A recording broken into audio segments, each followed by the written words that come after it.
જમીનના ખુલ્લા વિસ્તારને મેદાન કહે છે. મેદાનના બે પ્રકાર છે, પહેલું સૂકા મેદાન અને બીજું લીલા મેદાન. જે જળ વિસ્તારથી ત્રણેય બાજુથી ઘેરાયેલા વિસ્તારને અખાત કહે છે. ઉદાહરણ તરીકે ખભાતનો અખાત અને કચ્છનો અખાત. જે ભૂમિ ભાગ ચારે બાજુથી જળ વિસ્તારથી ઘેરાયેલા ભાગને ટાપુ તરીકે ઓળખવામાં આવે છે. ઉદાહરણ તરીકે આ છે કુશીર. જળભાગના લંબાત્મક છેડાને કુશીર કહે છે. દાખલા તરીકે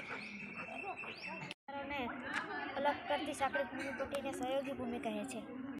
હારમાળા વચ્ચે આવેલો નીચાણવાળો ભાગ ગેંડ પર્વત, ખંડ પર્વતો તથા નદી, હિમ નદીના ઘસારણના કાર્યો ખીણોની રચના થાય છે. દાખલા તરીકે કાશ્મીરની ખીણ.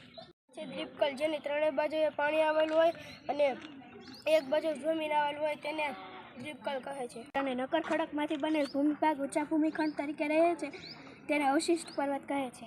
લીધે બે ભૂમિ સ્થળો પર ખેંચાણેલા બળ લાગે છે ત્યારે તેમાં તિરાડ કે ફાટ પડે છે. આથી આજુબાજુના ભાગ બેસી જાય છે, વચ્ચેના ભાગ સ્થિર રહે તો તે ખંડ પર્વત અને નીચે બેસી જતા ભાગમાં ફાટ ખીણ રચાય છે.